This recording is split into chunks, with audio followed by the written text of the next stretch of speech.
Good evening সবাইকে, শুভ সন্ধ্যা। Welcome to nonsense talk news live. আমি পল্লব ঘোষ আপনাদের সঙ্গে। I will be addressing this in English and Hindi also, but before that, let me speak in Bengali because this concerns Bengal.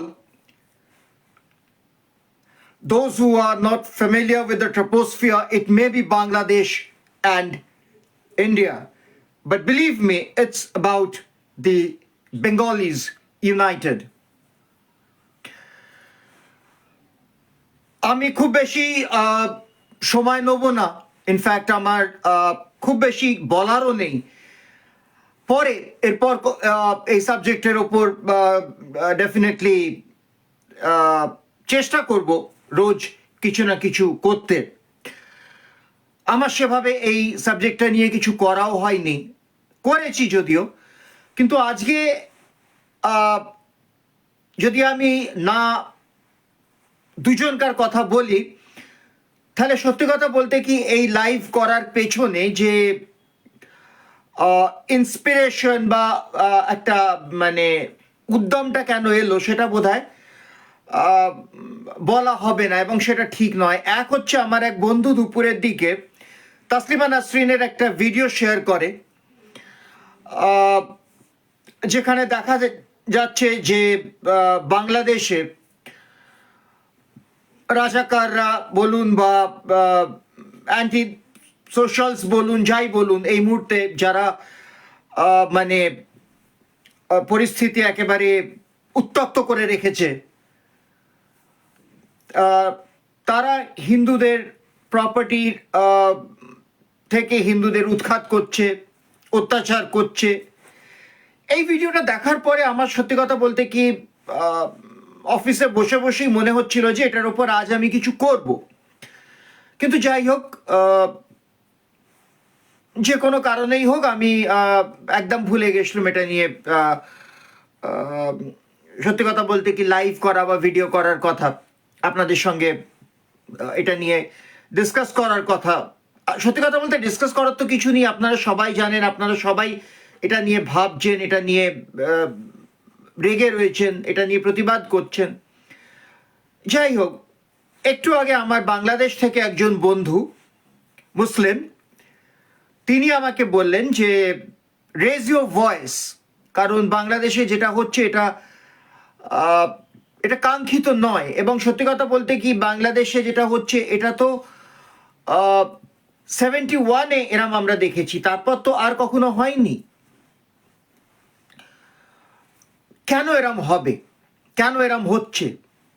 আর সত্যি কথা বলতে কি আমি বারবার বলে থাকি, আমি যদিও এটা বোঝানো খুব মুশকিল, কিন্তু আমি বারবার বলে থাকি যে আজকাল একটা কথা হয়ে গেছে যে সেকুলারিজম একটা গালাগাল। সেকুলারিজম সুডো, কেউ কেউ সেকুলার হতে পারে না। আমি এই ব্যাপারটা প্রথমে আই বেগ টু ডিফার, কারণ আমার মনে হয় যে মন থেকে সেকুলার হতে চাইলেই হওয়া যায়, এবং তার সব থেকে বড় প্রমাণ বাংলাদেশের এই বন্ধুরা যারা মর্মে মর্মে বুঝতে পারছে, অনুভব করছে যে যেটা হচ্ছে সেটা ভুল, সেটা অন্যায়। যাই হোক, খুব বেশি কথা এতে বলার নেই। আমি এখন আমি হিস্ট্রিও আপনাদের সামনে রাখবো না, শুধু এটাই বলতে চাই যে আমরা যারা ভারতে আছি, যারা ভারতের যে বাঙালিরা আছি, বাঙালি কথাটা এই জন্য বারবার বলছি কারণ যারা ওখানে যাদের মানে উৎখাত করা হচ্ছে, যাদের বিরক্ত করা হচ্ছে, যাদের খুন করা হচ্ছে, যাদের জ্যান্ত পোড়ানো হচ্ছে, যাদের সঙ্গে ধর্ষণ করা হচ্ছে, তারা বাঙালি। যদিও এটা একটা ন্যাশনাল ইস্যু হয়ে গেছে, সেটা ভালো কথা, কিন্তু প্রথমে আমরা বাঙালিরা নিশ্চয়ই বাঙালিদের কথা বলবো। সেটা যদি না বলি তাহলে আমার মনে হয় সেটাও ঠিক মানে উচিত হবে না। সেই জন্যে এটাই বলবো যে দীপু চন্দ্র দাস এর পর থেকে আজ 15-16 দিন হয়ে গেল হিন্দুদের গণহত্যা, হিন্দুদের মাস এরমভাবে খুন করা হচ্ছে, জ্যান্ত পোড়ানো হচ্ছে। দুদিন আগে 40-45 বছরের একজন মহিলার সঙ্গে ধর্ষণ হয়েছে এবং তাকে গাছে বেঁধে তার সঙ্গে ধর্ষণ করা হয়েছে। তো এই যে একটা নতুন চলন শুরু হয়েছে বাংলাদেশে মোহাম্মদ ইউনূস রেজিম আসার পরে, এটা কোনোভাবেই বরদাস্ত করা উচিত নয় এবং টলারেট করা যাবেও না। আমি জানি আমাদের হাতে কিছু নেই, আমরা শুধু প্রতিবাদ করতে পারি, আমরা চেঁচাতে পারি, আমরা লিখতে পারি এবং ব্লগার্সদেরও খুন করা হয়েছে ইতিপূর্বে। সোশ্যাল মিডিয়াতে যারা অ্যাক্টিভ তাদের হত্যা করা হয়েছে। সোজা কথা, আওয়াজ তুললেই সে খারাপ। এই ব্যাপারটাকেও আমার মনে হয় ভাঙতে গেলে আমাদের আওয়াজ তুলতে হবে। তো যারা সোশ্যাল মিডিয়াতে আজকে রেগুলারলি এই ইস্যুটা নিয়ে সোচ্চার, যারা সোশ্যাল মিডিয়াতে এই ইস্যুটা নিয়ে কথা বলছে, তাদের আমি কুর্নিশ জানাই। এবং আমার এই যে বন্ধুটির কথা বললাম যে দুপুরের দিকে এই ভিডিওটা শেয়ার করে, সে মোটামুটি এই ইস্যু নিয়ে অ্যাক্টিভ থাকে। তো তাকেও আমি ডেফিনেটলি এই ব্যাপারে কুর্নিশ জানাবো, কংগ্রাচুলেশনস জানাবো। কথা হচ্ছে যে এই পরিস্থিতি শুরু হয়েছিল হিন্দু মন্দির ভাঙা, হিন্দু মন্দির পোড়ানো, এমনকি আইকনিক ঢাকেশ্বরী মন্দির পর্যন্ত নষ্ট করা হয়েছিল। সেখান থেকে সূত্রপাত। আজকে সেটা অনেক বড় আকার নিয়ে নিয়েছে, রাজাকাররা রাস্তায় এসে গেছে। যেভাবে শেখ হাসিনাকে বিতাড়িত করা হয়েছে এবং সেখান থেকে যেভাবে আজকে বাংলাদেশে একটা নিও পলিটিক্যাল একটা পুরো ব্যাপারটা যেরকমভাবে রূপ নিচ্ছে, এটা ডেফিনেটলি অ্যালার্মিং, স্কেয়ারিং।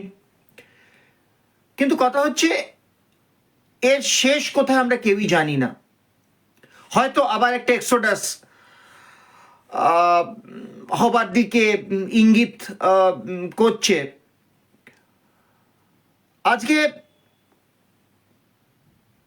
যেভাবে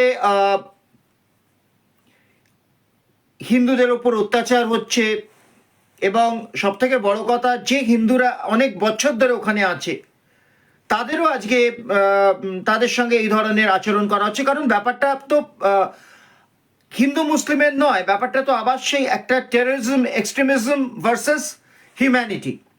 কারণ এই যে রাজাকাররা, এরা তো মানুষ বা এদের তো মানুষ বলা যায় না, এরা তো মানে অন্য একটা জগতে বিচরণ করে। কেন এটা বলছি? কারণ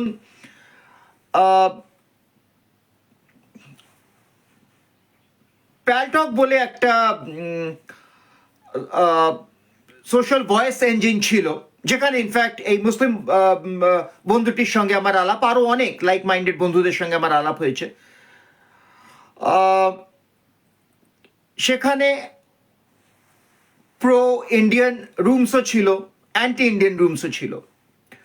এবং অ্যান্টি ইন্ডিয়ান রুমসে কীভাবে অকথ্য ভাষায় আমরা ঢুকলেই গালাগাল দেওয়া হতো আমাদের চিহ্নিত করে, কারণ আমাদের বাংলা অন্যরকম।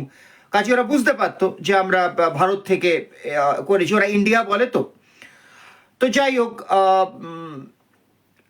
তো ইন্ডিয়া থেকে লগ ইন করেছি। তো আমাদের রুমে ঢুকতে না ঢুকতেই মাইকে আসতে বলা হতো এবং গাল মন্দ, অকথ্য আচরণ। তো সেই জন্যে সেই সময় আমি সেই রাজাকারদের খুব কাছ থেকে দেখেছি, মানে ভার্চুয়ালি। আবার তারই পাশাপাশি অনেক ভালো বন্ধুও পেয়েছি। অনেক ভালো মানুষের সঙ্গে আলাপ হয়েছে। এবং প্যালটক এমন একটা জায়গা, আপনারা অনেকেই হয়তো জানেন না, আজকে সেভাবে প্যালটক আর সেইভাবে নেই, কিন্তু প্যালটক বাংলাদেশ রুমগুলো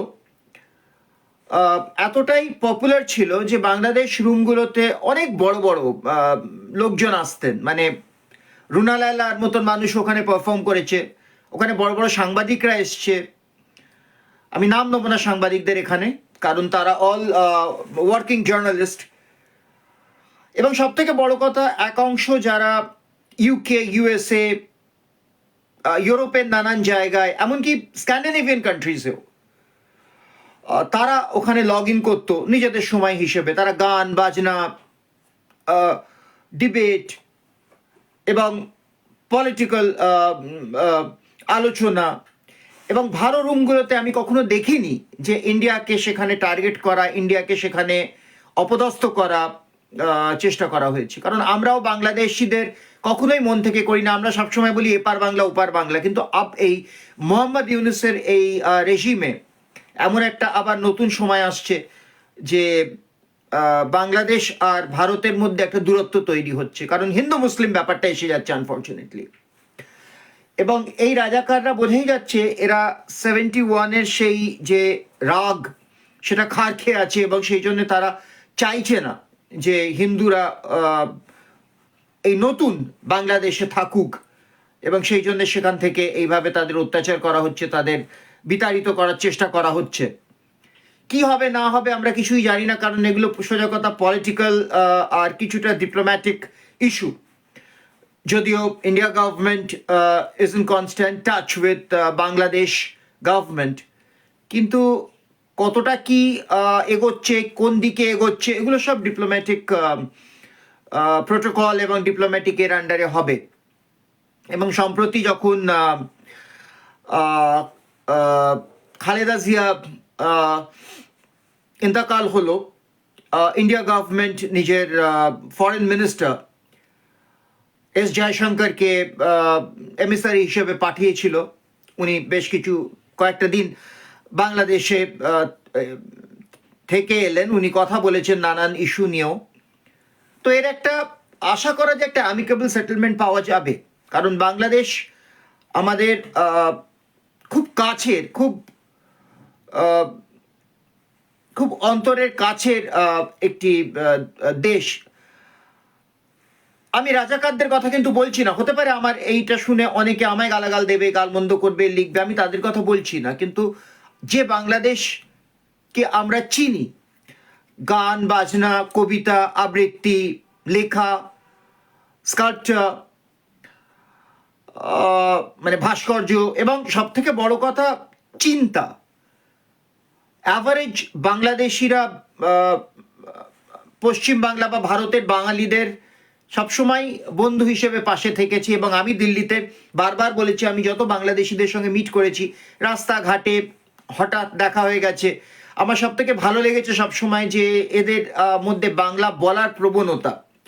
এরা যখন জানতে পারে যে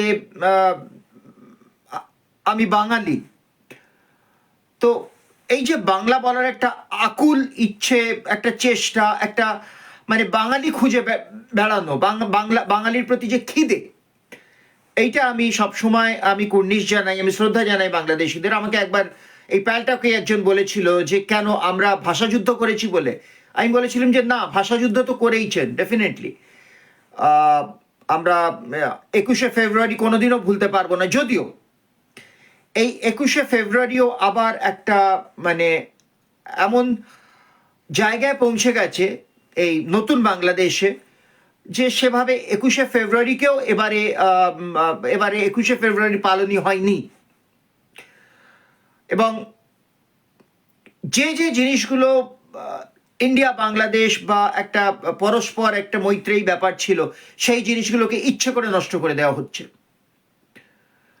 কাজেই এটাই বলতে পারি যে আশা করা যায় যে এই ব্যাপারটা ডিপ্লোম্যাটিক্যালি সলভ হবে, এবং আবারও আমরা পুরনো বাংলাদেশের মানুষ যারা নিজেরাও খুশি নয়, সুখী নয়, তাদের ভালো লাগছে না এই ব্যাপারটা, তাদের আবার আমরা ফিরে পাবো। এটাই আজকে বলে শেষ করব, কারণ আমি এটাই বলবো যে এই ব্যাপারটা নিয়ে আমার সত্যি কথা বলতে আজকে কোনো রকম মানে আহ, মানে একটা বক্তব্য রাখা বা রাখার আমার কোনো ইচ্ছে ছিল না। আমি জাস্ট এই ব্যাপারটা নিয়ে এই জন্য বলতে চেয়েছিলাম, কারণ দুপুরে যখন আমি ওই ভিডিওটা দেখি তো আমার খুব অবাক লেগেছিল এবং একটা ভেতর ভেতর একটা ভয় কাজ করছিল। মানে ওই ভিডিওটা যেভাবে উৎখাত করছে, যেভাবে ঢুকে হিন্দুদের প্রপার্টি তে রাজাকাররা ঢুকে উৎখাত করছে, এটা সত্যিই খুব মানে চিন্তাজনক এবং কোথাও না কোথাও একটা মানে ভয় ঢুকে যায় ভিডিওটা দেখলে।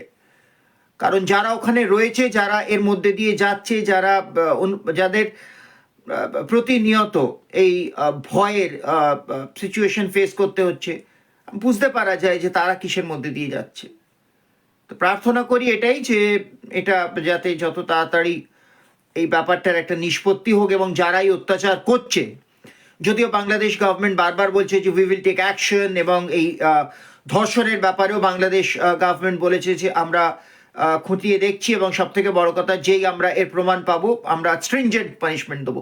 সত্যিই কি মোহাম্মদ ইউনূস স্ট্রিনজেন্ট পানিশমেন্ট দিতে চাইছে? এইটাই আমার প্রশ্ন। আপনারা আপনাদের ফিডব্যাক দেবেন। আমি এখানেই শেষ করব। শুভরাত্রি, গুড নাইট।